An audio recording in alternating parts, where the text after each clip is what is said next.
మంత్రం చదవంగానే ఆ యొక్క బూడిదిలా ముగ్గురు ఆడవాళ్ళు జన్మించినారు. ఆ యొక్క ఆడవాళ్ళు పుట్టంగా ఆ మొగోళ్ళతో ఆడలు మాట్లాడారు. ఆడతో మొగోళ్ళు మాట్లాడలేదు.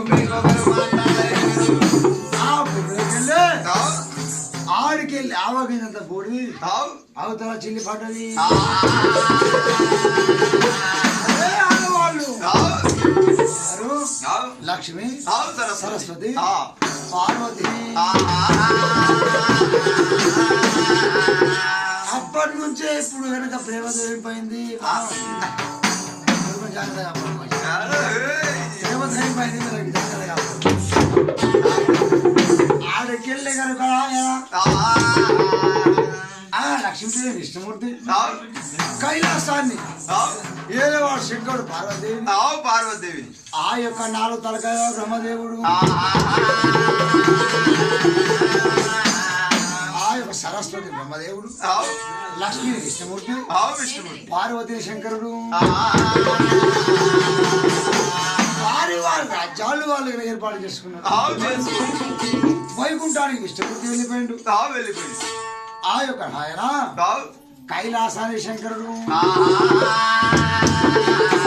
సత్యలోకానికి కనుక బ్రహ్మదేవుడు వారి దేశాలు వాళ్ళు ఆవగిందంత పూడి అవతల చిల్లి పడ్డాయి కదా. పార్వదేవి కళ్ళు చూసింది. పార్వతీ కనుక కళ్ళు చూసేమన్నది. ఈ బూడి ఎందుకు వ్యర్థం చేయాలనుకోని కొంగులా కనుక బూడిది కట్టుకున్నది. కొంగోలో రామా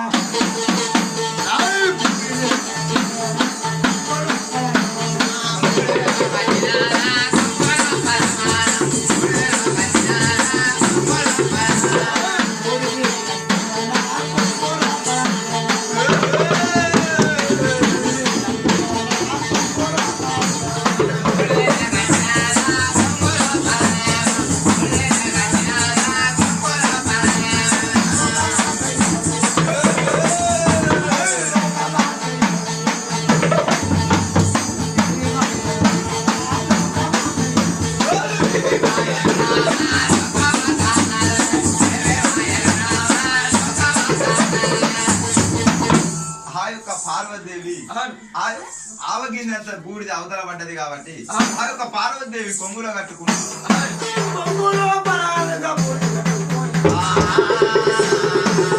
పార్వతి కనుక ఆడికెళ్ళి కైలాసం పొంగా కైలాసం నుంచి ఆ యొక్క ఏమన్నాడు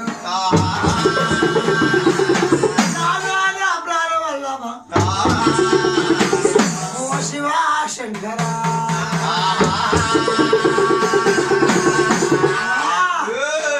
ప్రాణ వల్లభ